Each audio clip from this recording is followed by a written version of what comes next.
So, Ani Bojo, everyone, and welcome to Ancestral Ascensions. Today we have with us Bryden Gwiss, and he has quite the interesting journey, and I really thought that he would be a great guest on the show for everyone. So, Bryden, how about you introduce yourself and who you are and what it is that you do? Alrighty. Ani Bojo Kinavia. Hello, everybody. Bryden Gwiss Kiwenzi, Ninijikaz, Mingan Lodam Nashingming Donjba. My name is Bryden Gwiss Kiwenzi. I'm from the Wolf Clan. I'm originally from Cape Croker Reserve. And I'm also from Nova Scotia as well, Indian Brook, Nova Scotia. And I live up in Sudbury for about uh, 13 years, maybe 14 years, something like that. Because my oldest son is 14, so I moved up here just before. So about 13 and a half years, I guess.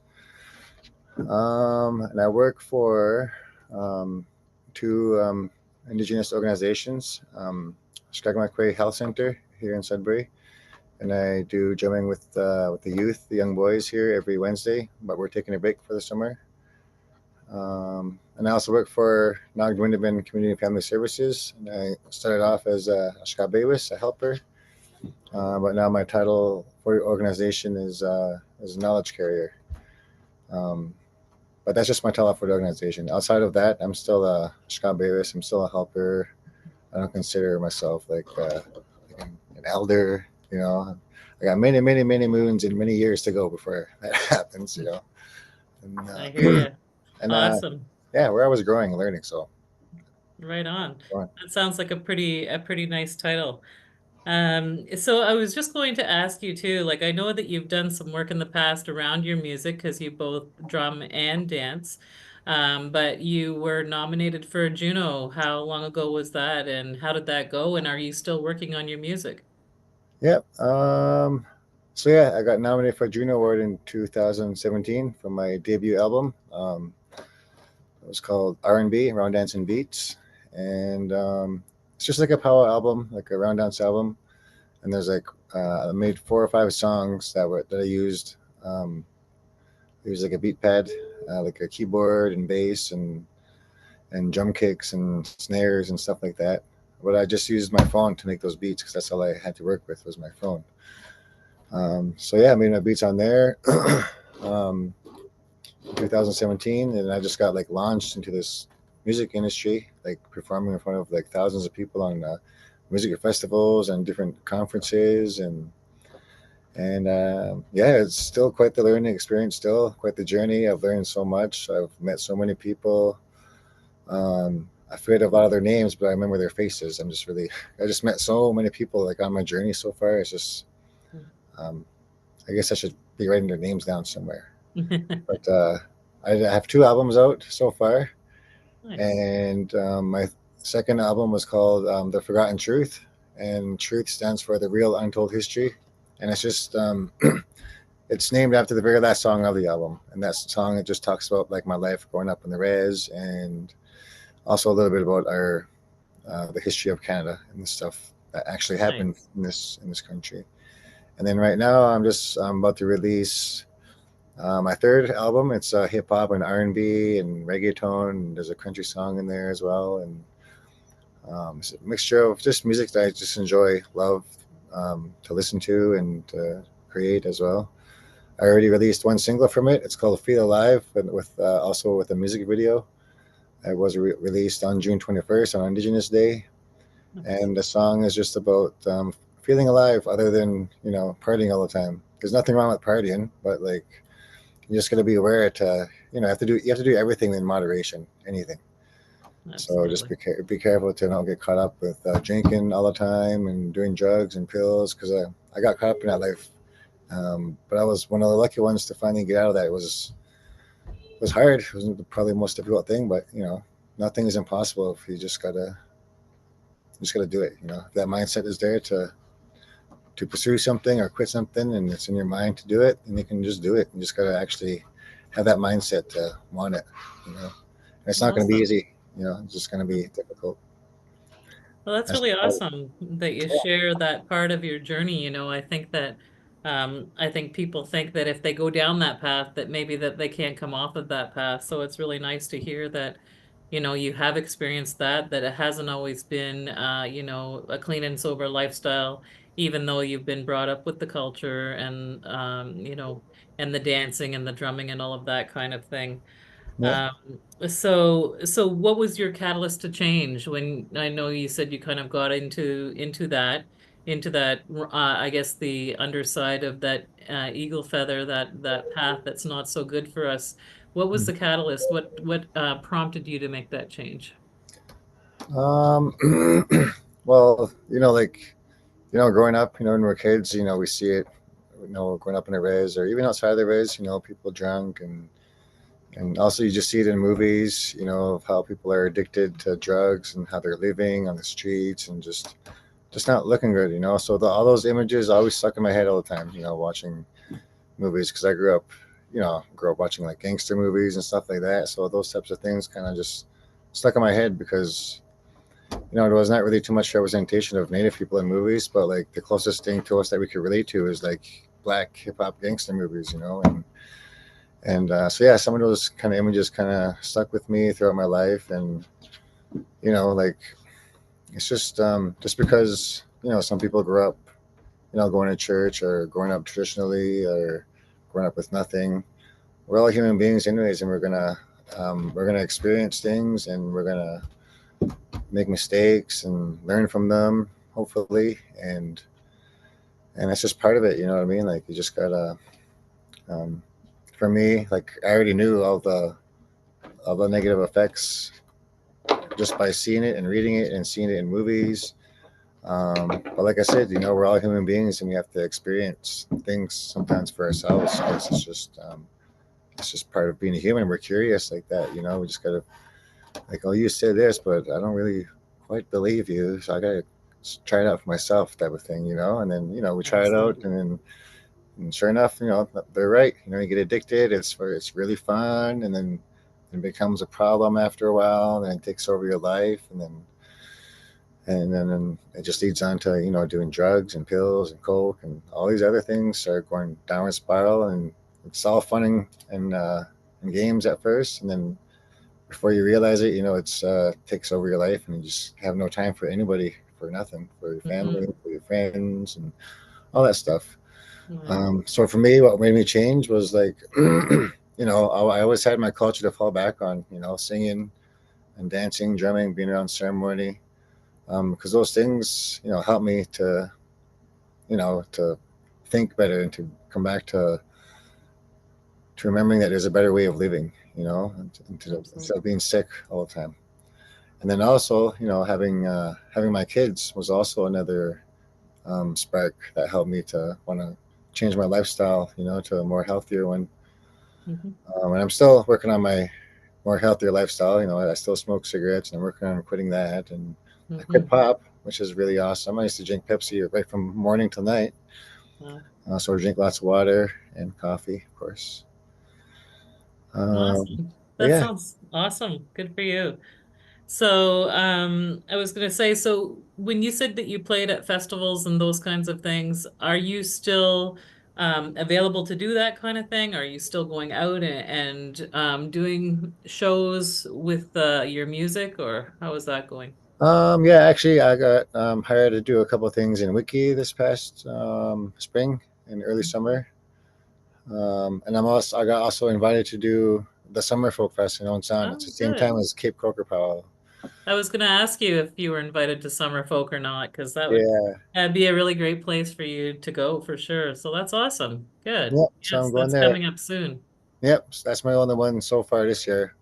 Hmm. So I still have to release the rest of my album. I only have one song released so far, Right. and then I think once all that stuff is out, then I'm going to prepare myself for next year because I know I'm going to be more busier with just with you know conferences and festivals and stuff like that. So Awesome. yeah, for the past couple of years I wasn't really doing too much festivals just because I was working on this album. There's only 7 songs, but Mhm. but it's power singing and creating those. That's like that comes easy to me. Mhm. So like writing songs that are in the genre of R&B, hip hop and country and reggaeton, and it's I really enjoyed really just like writing and creating that way. And I didn't realize, like, it does take time to come up with the right words, and sometimes you have too many words, you have to take some out, and so it fits better. Nice. And so yeah, I just there's just a lot that goes into it, little minor details, so Absolutely. yeah. So if there was some advice that you would give people who are on their journey, maybe they have some creativity and they're wanting to share whatever gifts those are, what advice would you give to people who are looking to find their way, I guess? um I just say, to remember to be kind, just to be kind, especially to yourself, like, because no matter no matter how smart you are, no matter how successful or rich you are, doesn't matter how poor you are, how uneducated, how strong, we're gonna mess up, no matter who you are. It's part of being a human being, Yeah. and that's how we grow. So when we mess up like that, it's we have to really look at it in all directions. To figure out why it's happening or whatever, and to try and get the lesson from it, and to try and grow from whatever situation is going on. So Mhm. part of life, make those mistakes, and don't be too hard on yourself when you do make those mistakes, and to always be kind to yourself, Right. and to So showing yourself some of that self-compassion, eh? Yeah.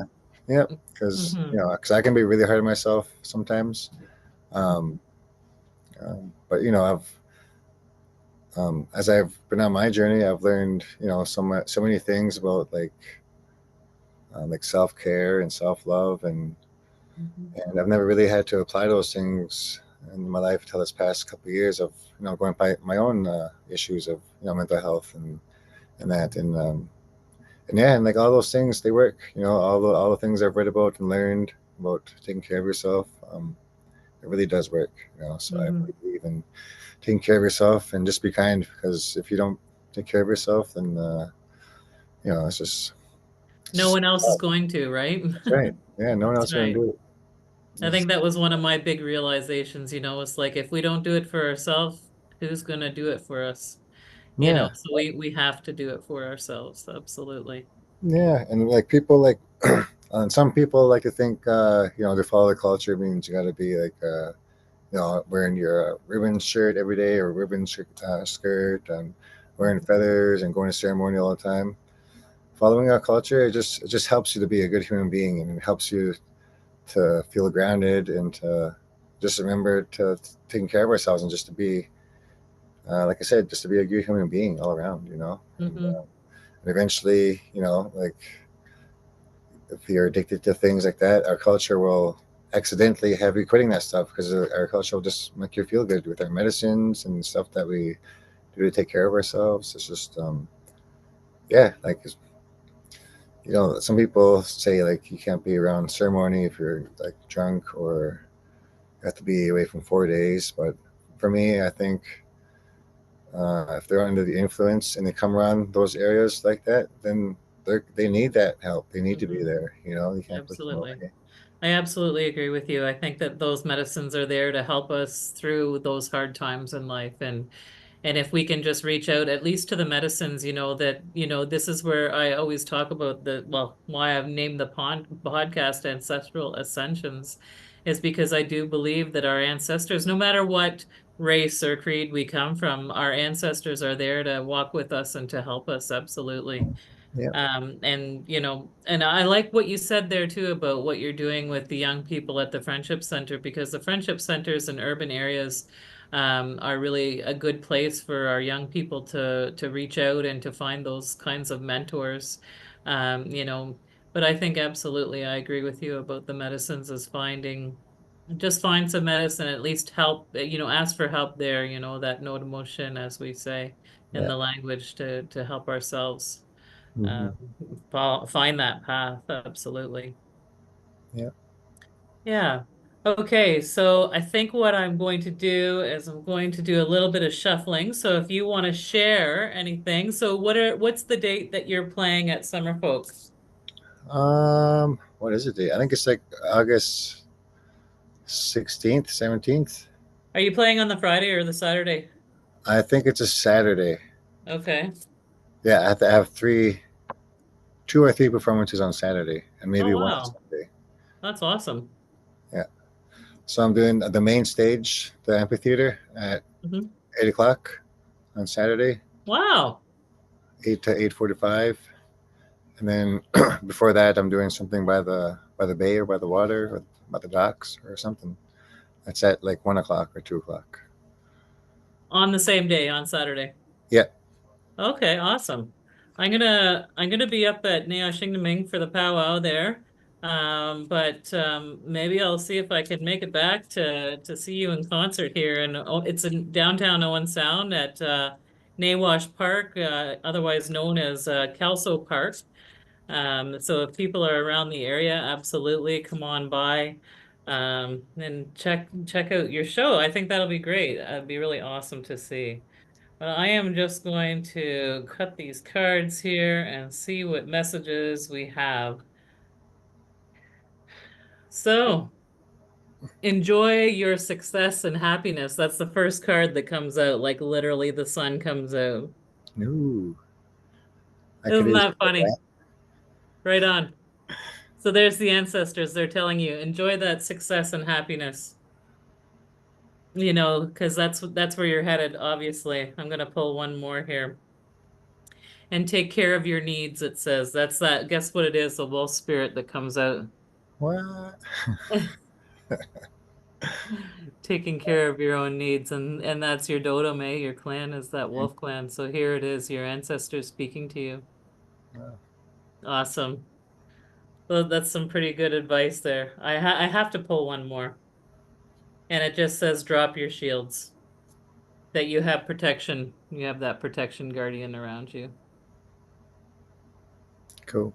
I think it's going to be an awesome show, Bryden. I'm so glad that we had an opportunity to connect today and to put this podcast out because this podcast is actually going out today. So it's Cool. about a week before Summer Folk and Niyashingming Powwow. So yeah, so that'd be really, really great. If you want to make sure that you send along your contact information, if others would like to book you for a show or anything that people might be looking for. I'm gonna include it at the end of the podcast. And I think maybe what we might do too is see if we can get a clip of your music and add it in as well. Okay. Cool.